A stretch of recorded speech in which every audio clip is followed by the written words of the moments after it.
Dan Dogi ini adalah orang yang baik, nggak pernah pacaran, suka menolong, pokoknya polos gitu orangnya ya. Nah, suatu saat pas dia baru pulang dari mencari tanaman obat, tiba-tiba di depan rumahnya terlihat sesosok wanita cantik yang jendat-jendit, yang pakaiannya itu metetet banget. Jadi perabotan rumah tangganya itu membludak kemana-mana. Dogi mikir yo, ini siapa? Masa di pedalaman ada makhluk cantik sejenis ini toh? Dan tiba-tiba ia dikagetkan oleh sesosok pria dari belakang. Dan dia ini adalah sahabat masa kecil Dogi yang sejak beberapa puluh tahun yang lalu sudah merantau di kota. Dia ini bernama Changguk, dan wanita cantik tadi adalah istrinya yang bernama Sonhwa. Changguk ini kemudian mengaku kalau di kota dia ini adalah seorang bos mafia. Ini sekarang lagi jadi buronan polisi sehingga dia melarikan diri ke desa untuk bersembunyi. Changguk meminta bantuan kepada Dogi agar mengizinkan dirinya dan istrinya untuk tinggal sementara di tempat Dogi untuk beberapa hari. Dan karena Dogi ini orangnya baik banget ya, meskipun tahu kalau temennya ini adalah seorang penjahat, namun gimana pun juga dia ini masih tetap teman kecilnya dulu. Sehingga akhirnya dia pun mengizinkan mereka untuk sementara tinggal di tempatnya. Changguk kemudian ngobrol dengan Dogi sambil menceritakan tentang pengalamannya selama tinggal di kota. Sementara itu, di desa terlihat seorang petugas polisi yang juga merupakan teman Dogi yang bernama Yonggi sedang menempelkan poster buronan. Nah, kemudian kita diperlihatkan tentang kehidupan Changguk dan Sonhwa yang kayaknya gak harmonis yo. Changguk ini kayak nggak ada sayang-sayangnya sama sekali gitu ke Sonhwa. Sementara itu Dogi tentu hanya bisa melihat saja karena itu adalah urusan rumah tangga mereka toh. Nah, suatu ketika pas Dogi hendak turun gunung, kemudian dia bertemu dengan Yonggi. Dia ini sedang melakukan patroli dan memberitahukan kepada Dogi bahwa teman semasa kecil mereka yaitu Changguk kini telah menjadi buronan. Dogi kemudian berpura-pura dan berkata bahwa dia nggak tahu kalau ada berita seperti itu. Namun karena Yonggi hendak menuju ke rumah Dogi, Dogi pun jadi grogi dan langsung berlari ke rumahnya. Yonggi tentunya jadi curiga toh dan langsung mengejarnya. Dogi langsung menemui Changguk dan mengatakan untuk bersembunyi karena ada Yonggi yang sedang menuju kemari. Changguk pun langsung bersembunyi di sebuah ruang kecil dan beberapa saat kemudian muncul Yonggi yang berhasil menyusul Dogi. Dan ketika Yonggi membuka kamarnya, ternyata di sana ia melihat ada sosok wanita yaitu Sonhwa. Dan seketika itu juga rasa curiganya tersebut hilang karena dia menganggap bahwa Dogi tadi bertingkah aneh seperti itu mungkin karena dia malu kalau Yonggi bakal tahu bahwa Dogi punya teman cewek di rumahnya. Yonggi kemudian hendak pergi, tapi sebelumnya dia menempelkan dulu poster buronan di kamar Dogi, dimana di dalamnya itulah tempat bersembunyi Changguk. Yonggi kemudian pergi dan Changguk untuk saat ini masih selamat yo. Keesokan harinya terlihat Sonhwa yang sedang mencuci pakaian di sungai karena di gunung nggak ada mesin cuci toh. Dogi yang berusaha menghindari Sonhwa, tapi tiba-tiba dia melihat ada penutup gunung kembar yang hanyut. Dogi pun langsung mengambilnya dan memberikannya kepada Sonhwa. Sonhwa dan melanjutkan mencuci dan tiba-tiba terdengar suara teriakan Changguk dari seberang. Dan ternyata Changguk ini memiliki alergi terhadap salah satu bunga yang ada di ladang tersebut, yaitu bunga telek-telekan. Dan kalau nggak segera diobati, maka efeknya akan menyebar ke seluruh tubuhnya.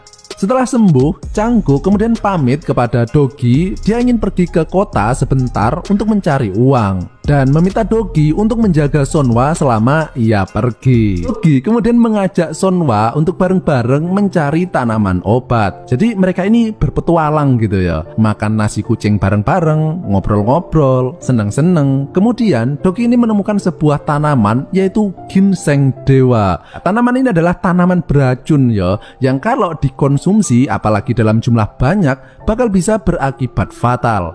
Nah, di tengah senda gurau mereka, tiba-tiba tetesan air hujan tidak mampu lagi terbendung di awan.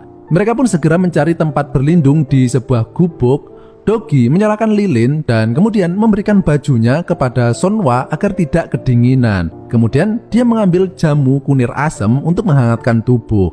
Dogi kemudian menceritakan tentang kehidupannya bahwa orang tuanya yang juga ahli tanaman obat sudah meninggal sejak ia masih kecil. Dan sejak saat itu, Dogi ini hidup dengan kakeknya di lereng gunung ini. Dan melihat sosok Dogi yang begitu perhatian, lembut, dan baik hati, ya kayak Pak D gitu lah.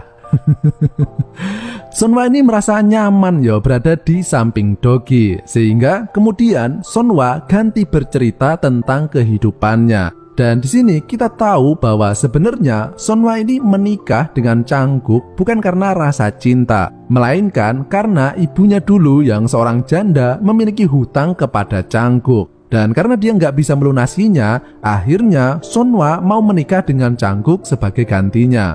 Dan meskipun Sonwa ini merasa tersiksa hidup dengan Changguk, namun ia tidak bisa berbuat apa-apa selama Changguk belum mengatakan bahwa hutangnya telah dirasa lunas. Mereka pun melanjutkan kegiatan saling curhat tersebut sampai tiba-tiba lilinnya tadi mati dan koreknya juga rusak. Dan kemudian Sonwa memberikan korek apinya. Pak D memberikan detail ini karena ini adalah salah satu poin penting ya. Pastikan kalian nonton sampai habis karena ceritanya ini dijamin seru. Oke, lanjut.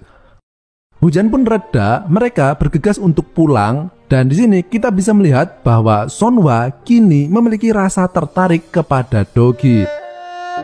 Terdengar suara Changguk dari kejauhan. Changguk mengatakan bahwa ia telah berhasil mendapatkan uang sehingga mungkin dalam beberapa hari ke depan ia akan bisa pergi meninggalkan tempat terkutuk ini. Momen romans pun hancur dan Dogi kemudian pergi ke tempat gurunya. Dia meminta saran kepadanya tentang perasaannya ini kepada Sonwa. Karena di satu sisi dia ini tertarik kepada Sonwa, namun dia ini masih punya hati nurani yo dan sadar bahwa Sonwa adalah istri temennya. Gurunya kemudian mengatakan jika bisa jangan sampai melakukan hal itu karena itu adalah perbuatan yang tidak baik yo. Menuruti nasihat gurunya, Dogi sejak saat itu berusaha menjauhi Sonwa. Bahkan ketika ada cuciannya yang hanyut, Dogi ini cuek aja ya. Sonwa ini mulai memiliki rasa suka kepadanya dan dia merasa kesepian dan sedih ketika Dogi kini mulai menjauhinya. Dan terlihat Changguk yang sedang mengamplas sebuah celurit dan dengan tampang ketakutan mereka berharap bahwa Changguk ini nggak tahu tentang kejadian barusan ya. Namun sepertinya Changguk ini udah agak curiga gitu kepada mereka. Sampai pas waktu malam barulah kecurigaan Changguk tersebut menjadi jelas. Changguk pun marah dan langsung mengambil celuritnya dan hendak membunuh Dogi. Namun sebelum Changguk berhasil membacoknya, tiba-tiba dari arah belakang Sonwa memukul kepala Changguk. Mereka pun segera melarikan diri dan beberapa saat kemudian terlihat Changguk yang sempoyongan dengan keadaan kepala yang berdarah. Keesokan harinya terlihat Dogi dan Sonwa yang sedang bersembunyi di gubuk tadi. Dan di sini Sonwa kemudian mengatakan bahwa Changguk adalah tipe orang yang gak bakal membiarkan musuhnya lolos begitu saja.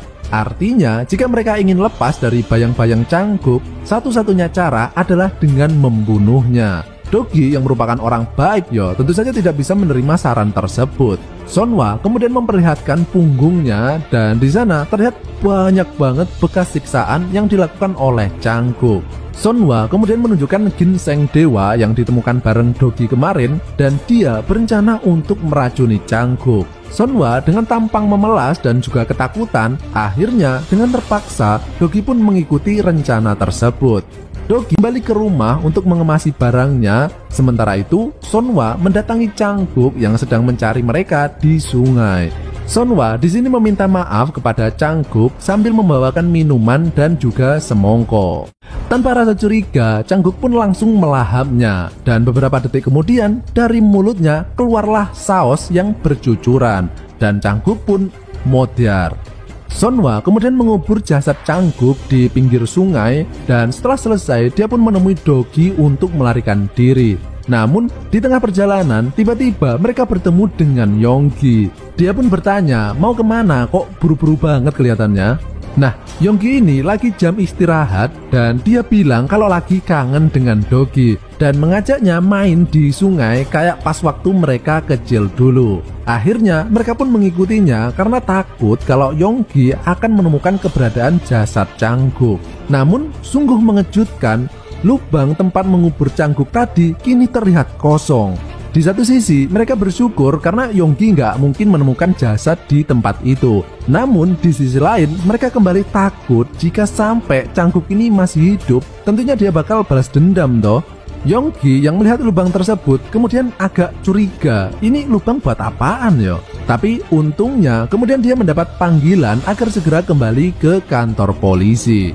Malamnya mereka ini nggak bisa tidur dengan nyenyak karena mereka masih merasa ketakutan kalau seumpama Changguk bakal kembali lagi. Dan tiba-tiba terdengar suara handphone milik Changguk yang berbunyi dari arah luar rumah. Mereka pun keluar dan melihat HP milik Changguk yang tergantung di atas celurit. Mereka pun mengangkatnya dan ternyata itu adalah telepon dari rekan kerja Changguk yang menanyakan keberadaannya. Mereka pun berbohong dan mengatakan bahwa Changguk sedang pergi keluar kota, namun ternyata yang menelpon mereka sudah ada di tempat itu. Sehingga dia ini tahu kalau mereka berbohong. Dia ini bernama Sung Ho dan dia mengatakan bahwa Changguk itu punya hutang kepadanya. Sehingga dia datang untuk menagih hutang tersebut. Dogi dan Sonhwa mengatakan bahwa mereka ini cuma temannya saja, jadi mereka nggak tahu menahu tentang hutang tersebut. Dan sekali lagi, Sung Ho ini tahu kalau mereka berbohong. Kenapa? Karena beberapa saat kemudian Sung Ho menyerahkan sebuah kamera dan di dalamnya terdapat video Sonhwa dan Changguk yang sedang berada di pinggir sungai. Jadi pas Changguk sedang mengejar Dogi dan Sonhwa tadi, Sung Ho ini hendak menagih hutangnya kepada Changguk. Namun karena melihat ada Sonhwa di sampingnya, kemudian dia iseng aja untuk merekamnya. Dan justru Sung Ho ini berhasil merekam kejadian pembunuhan yang dilakukan oleh Sonhwa. Jadi kemungkinannya jasad Changguk tadi juga digali oleh Sung Ho. Nah, berhubung Changguk sudah mati, jadi Sung Ho nggak mungkin bisa nagih hutangnya lagi toh. Dan sekaligus dia memiliki barang bukti pembunuhan berupa video. Akhirnya Sung Ho kini gantian memeras Sonhwa. Dia meminta uang tebusan sebesar 5 juta atau kalau enggak, maka video tersebut akan diserahkan kepada polisi. Keesokan harinya, mereka kemudian berusaha mengumpulkan uang yang dimaksudkan untuk menebus video tadi, dan jelas saja uang recehan ini nggak cukup yo. Dan Sonhwa yang merasa kasihan kepada Dogi bahwa semua kejadian ini adalah tanggung jawabnya, sehingga dia tidak ingin melibatkan Dogi untuk menanggungnya. Sehingga Sonhwa kemudian memutuskan untuk pergi dari tempat tersebut. Namun karena Dogi ini jatuh cinta kepada Sonhwa, dia meminta kepadanya agar jangan pergi dan Dogi akan memikirkan cara untuk mendapatkan uang tersebut.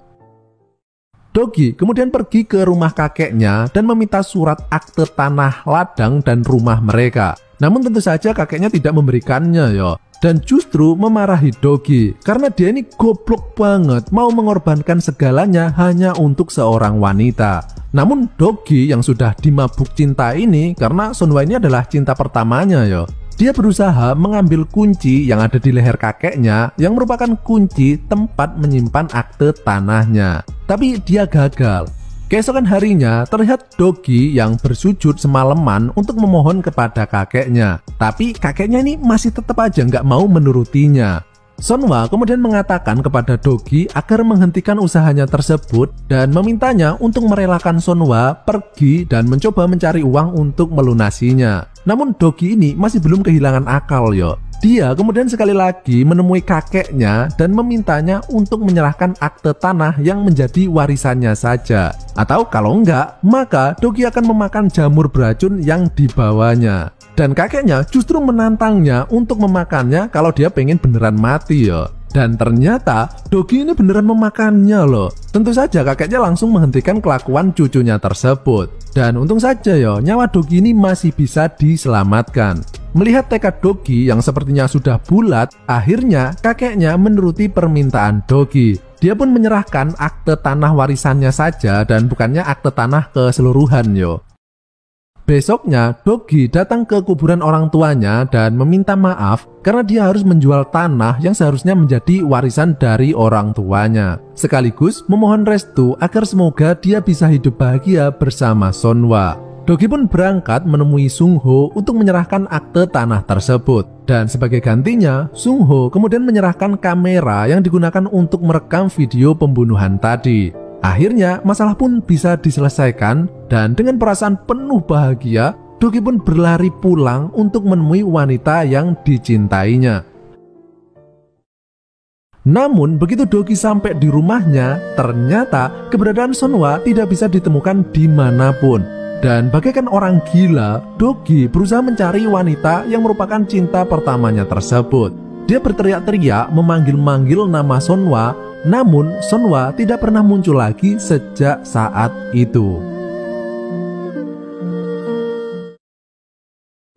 Beberapa hari pun berlalu, kini Dogi terlihat stres yo, karena dia ini udah kehilangan tanahnya dan juga kehilangan wanita yang dicintainya.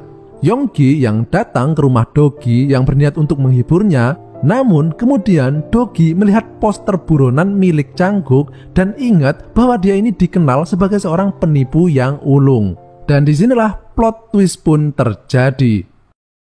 Dogi kemudian mencoba melihat rekaman video tadi dan dia sadar bahwa ternyata ada yang aneh dengan reaksi keracunan Changguk. Dan juga Sonwa tadi tidak benar-benar mengubur tubuh Changguk. Dogi pun mencoba menyatukan kepingan-kepingan puzzle yang ada di kepalanya. Dia kemudian pergi ke gubuk tempatnya berteduh dengan Sonwa dan Dogi mengambil korek api yang mati, dan korek api yang diberikan oleh Sonwa ternyata memiliki tulisan yang sama. Dan bukan cuma itu, korek api tersebut juga sama dengan yang dimiliki oleh Sung Ho, yang merupakan korek api milik sebuah grup mafia di kota tersebut. Yang artinya ketiga orang tadi bukanlah saingan ataupun musuhan seperti Changguk yang tidak sayang kepada Sonwa, Sonwa yang benci kepada Changguk, ataupun Changguk yang dikatakan memiliki hutang kepada Sung Ho. Jadi semua yang kalian lihat dan kalian dengar dari awal film sampai pada poin ini adalah sebuah skenario yang ditulis dengan cantik dan dieksekusi secara sempurna oleh ketiga orang tersebut, yang bertujuan untuk menipu Dogi sehingga mereka bisa mendapatkan akte tanah milik Dogi. Jadi kesimpulannya, ketiga orang tersebut adalah sebuah komplotan. Dogi yang kini sadar kemudian bukan lagi memiliki rasa sedih ataupun rasa kehilangan melainkan rasa amarah yang sangat besar.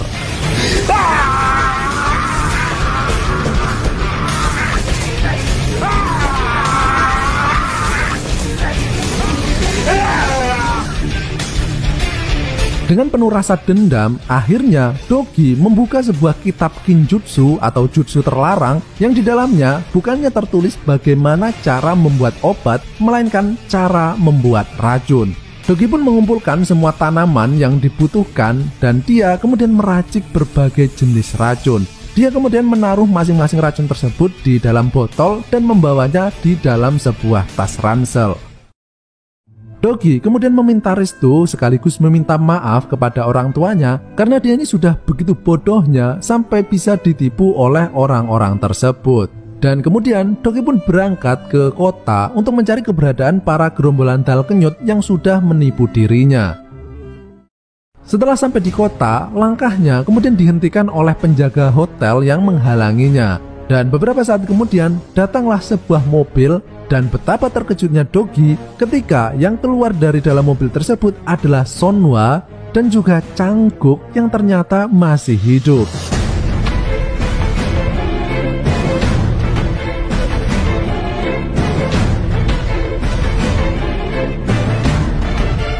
Dogi pun langsung mengambil salah satu botol racun di dalam tas ranselnya dan mengikuti mereka masuk.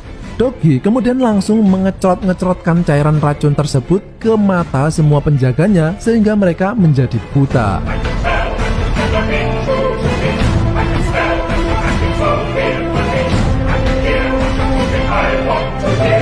Dan tiba ke target utama yaitu Changguk. Dogi pun langsung mencekoki Changguk dengan salah satu racun paling ganas yang ia ciptakan. Dan akhirnya Changguk pun modar.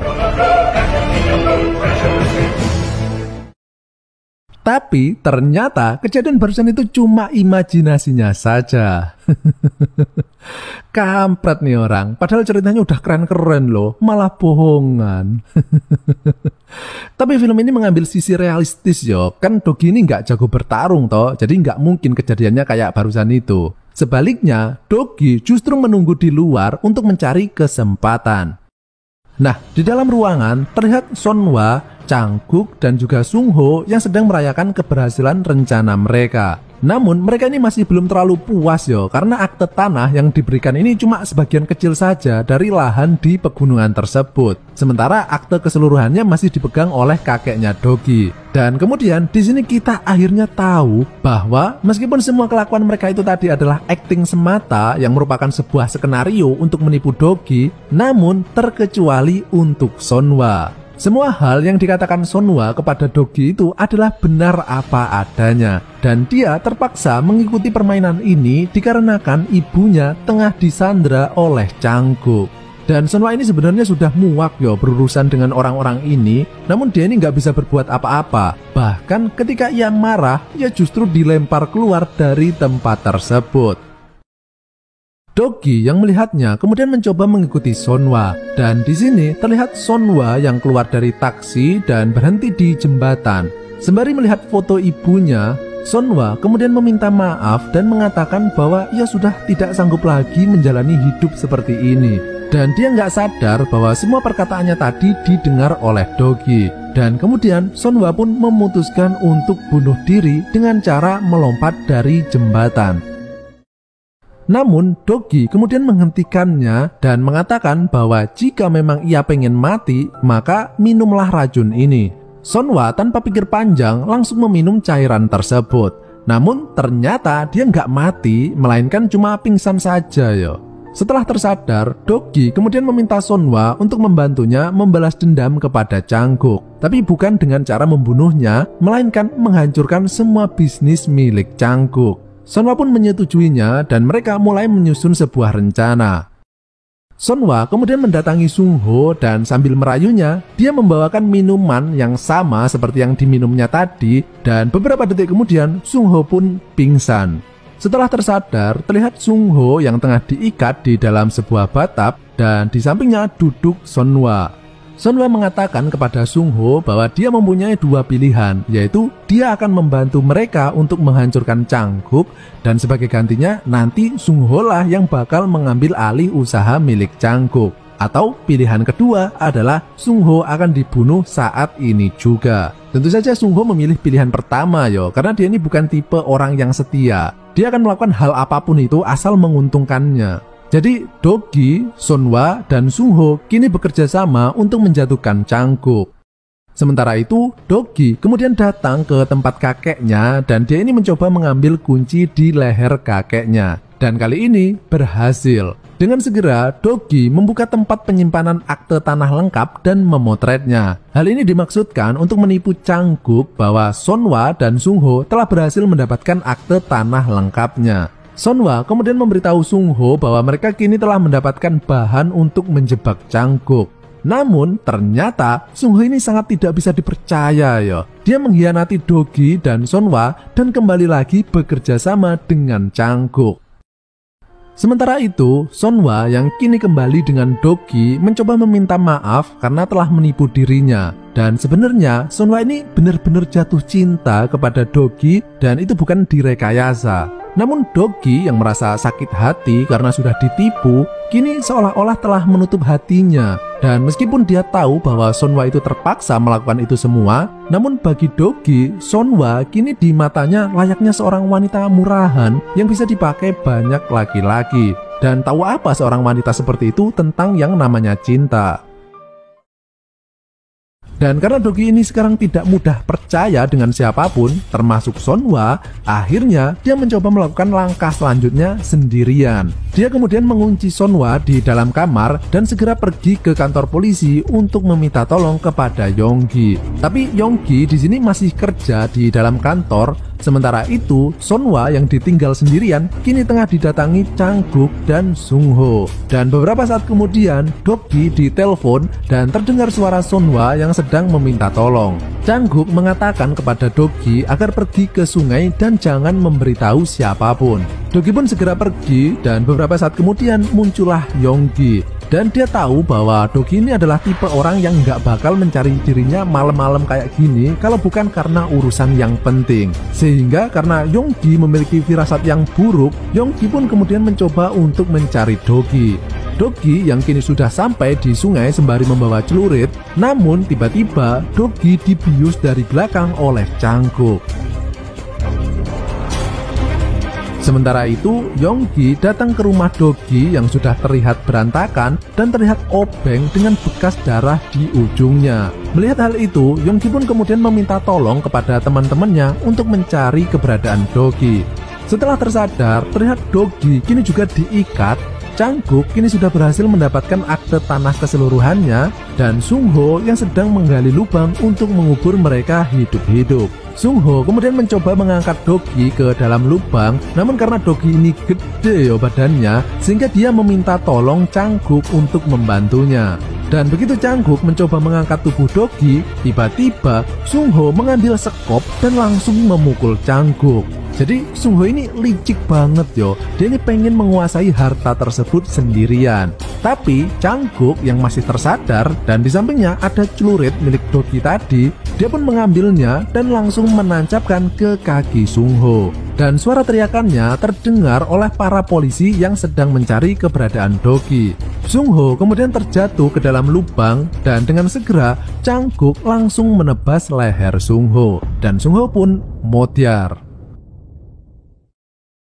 Perhatian Cangkuk kemudian teralih ke Dogi dan Sonhwa. Kemudian Cangkuk di sini mengatakan bahwa sebenarnya Sonhwa ini memang benar-benar jatuh cinta kepada Dogi. Dan buat Cangkuk itu adalah kisah cinta yang lucu ya. Dan aslinya Sonhwa ini bukanlah cewek murahan. Bahkan sebenarnya Cangkuk ini tidak pernah melakukan penggenjotan sama sekali dengan Sonhwa. Dan semua suara celepak-celepok ketika mereka melakukan penggenjotan itu adalah rekayasa belaka. Sehingga Dogi kini tahu bahwa semua prasangka Dogi kepada Sonhwa itu adalah salah. Dogi pun kemudian meminta maaf kepada Sonhwa, tapi sepertinya semua itu sudah terlambat ya, karena Cangkuk kini sudah bersiap-siap untuk menebas leher Dogi. Namun tiba-tiba tangan Cangkuk dan seluruh tubuhnya terlihat kemerahan yang merupakan ciri-ciri alergi Cangkuk terhadap bunga telek-telekan. Dan ternyata itu adalah ulah Dogi. Jadi sebelum Dogi berangkat ke sini, ia terlebih dahulu melumuri pegangan celurit tadi dengan ekstrak bunga telek-telekan. Sehingga meskipun hal itu tidak mampu membunuh Cangkuk, setidaknya hal itu bisa memperlambat pergerakan Cangkuk. Dan sebelum Cangkuk sekali lagi hendak membacok Dogi, kemudian muncul Yonggi bersama teman-teman polisinya. Dan akhirnya mereka pun terselamatkan.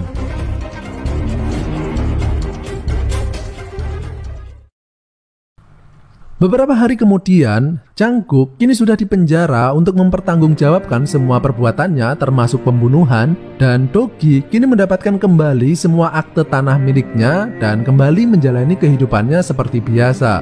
Sementara itu, karena Sonhwa juga dianggap sebagai komplotannya Cangkuk, dia pun kini harus mendekam di penjara. Namun Dogi mengatakan bahwa tidak peduli selama apapun itu, dia akan tetap setia menunggu cinta pertamanya tersebut kembali. Dan film ini pun berakhir.